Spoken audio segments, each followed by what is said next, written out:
I recently finished Edouard Louis' Change, and I wanted to talk to you guys about it because the story surprisingly resonated with me, and yeah, let's just get into it.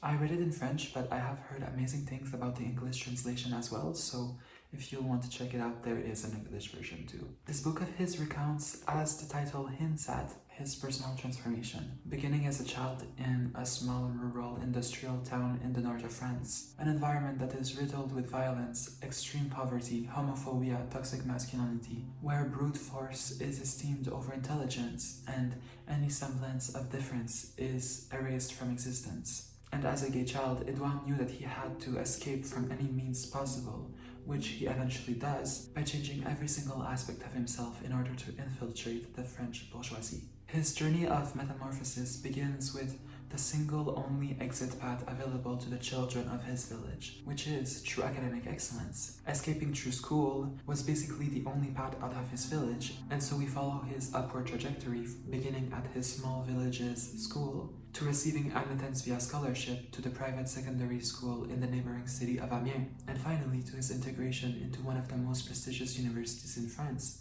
in Paris. However, his reconstruction does not stop here. He becomes obsessed with changing every single aspect of his behavior, from his accent to his laugh, from his walk to his posture, adopting the etiquette of the bourgeoisie. And he does this by copying and adopting the habits of the people he admires, most notably his teenage friend Elena and his mentor, sociologist and writer Didier Eribon.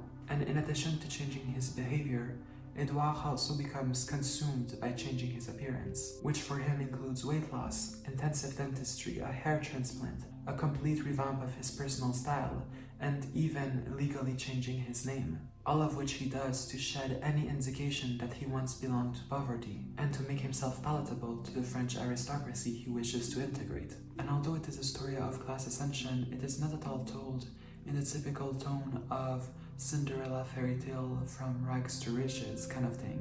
In my opinion, it's actually antithetical to the typical romanticized and glamorized story of class ascension. It rather focuses on how exhausting it is to at all times be performing, be changing, be acting, and how empty and lonely it is to kill every single aspect of yourself in order to change. Ultimately, it's a story of liberation, but also one of loss, because every step upward in his story came at the cost of an expanding distance, a distance from his family, from his home, from his friends that he left behind, and even from himself. And it kind of brings up the question of, who are you when your sole reason for breeding is to change every single aspect of yourself, to obsessively erase who you once were from existence, and to transform him into this meticulously crafted construction of a person? And is it really possible to truly let go of your past? His writing style I found really unique and interesting. It's kind of a blend of sociology, so class studies, masculinity studies, queer thought, but complemented with the vulnerability and humanness of a personal memoir.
For weeks, I had mistaken his stare for barefaced hostility.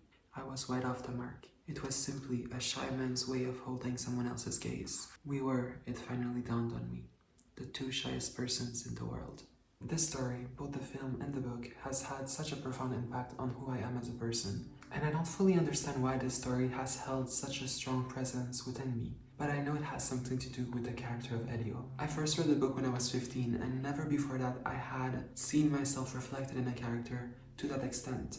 And perhaps that has blurred the way I view the story, because, personally, I do not consider this story as a love story. Don't get me wrong, it absolutely contains love, but through my eyes, this is, first and foremost, Elio's story above all else. I don't know if what I'm saying makes any sense, but what I think I mean is, I don't think Elio and Oliver were meant to end up together. And I would even try to go further than that and say that through my eyes, when I watch the movie or read the book, Oliver is more so a plot device than a real fully fleshed out character, in my eyes. I might be absolutely wrong, you might have a completely different opinion, but to me, even after consuming this story so much, I still do not feel like I know Oliver, while I completely know Elio.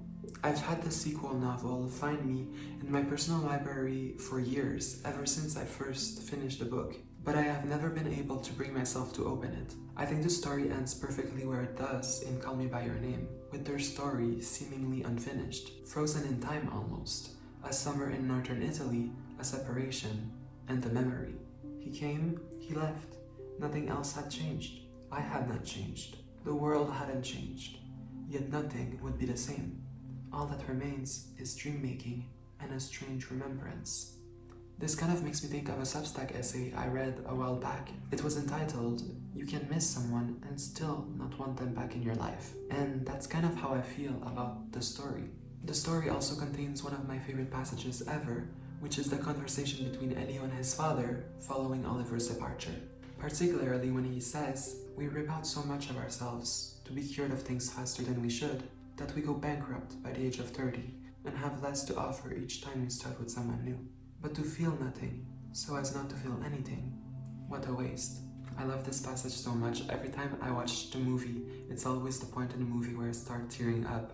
I think we can all have this tendency within us to want to prune ourselves of the parts of ourselves that can be deemed too much or undesirable or messy, imperfect, in an attempt to make ourselves more palatable to others, until we are just a neutral, lifeless shell of ourselves. And this quote is a recurring visitor in my mind and a reminder to kind of combat this tendency for self-erasure within myself.